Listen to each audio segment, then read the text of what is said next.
My sermon this morning is taken from Matthew's Gospel. The verse that reads, "He will put the sheep at his right hand and the goats at his left." Jesus sternly warned of the coming judgment of God in which people would be separated, good from evil.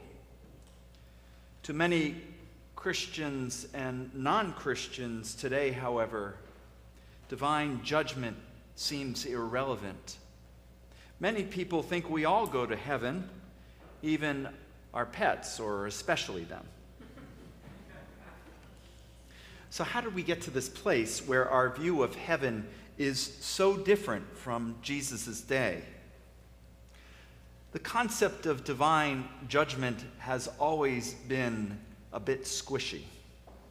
Since the first century, people argued that not only some were meant for heaven and some meant for hell, but some were in between. But it is only in the medieval Latin Christendom, around 1500, that this idea develops into a full-fledged doctrine. But not only that, into a temporality. The concept of purgatory created a new domain of quasi-time, a place of purification necessary for all but the saints on the one hand and the damned on the other. In the late medieval period, both Catholics and Calvinists believed a small number of saved existed among the mass of damned. During the Reformation period, however, thinking changed. They believed the elect, those who were meant for heaven, were more numerous, growing into something like a 50-50% or divide. Later, the line between the saved and the damned ran between godly nations, which principally contained saved or heaven-bound people, and other nations that were filled with people going to hell. For Reformation Protestants, that meant any place dominated by the church in Rome. Notice that the concept of purgatory faded as the idea of saved nations grew. As the idea ebbed in people's imagination, the understanding of who was in, the good people, and who was out, the bad, changed too. In the 1800s, some congregations saw themselves as saved.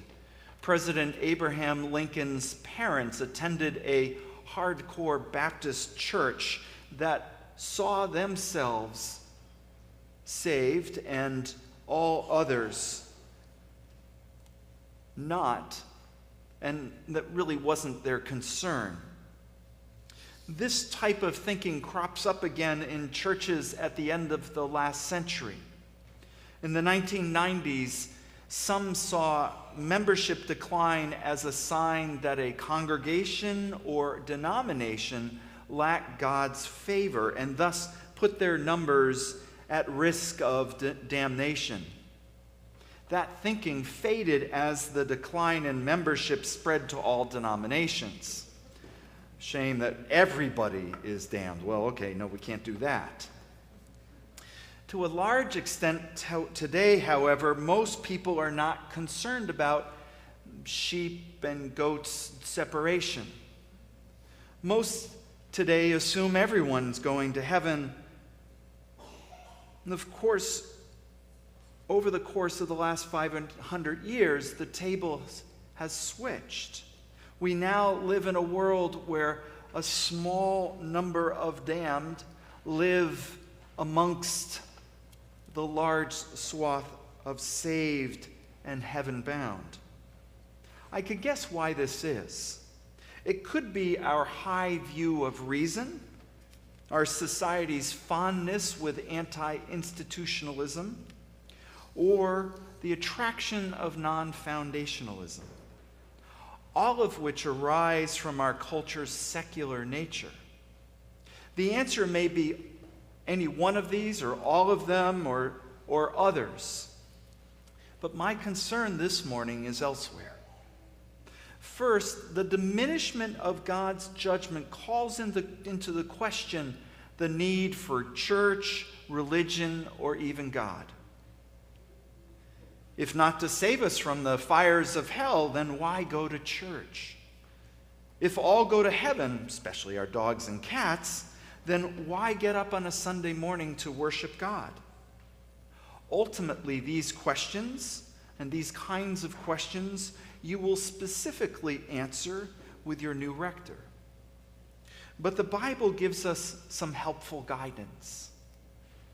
In this morning's reading from Matthew, the king stated that his chosen people, those at his right hand, are the ones who acted on behalf of others.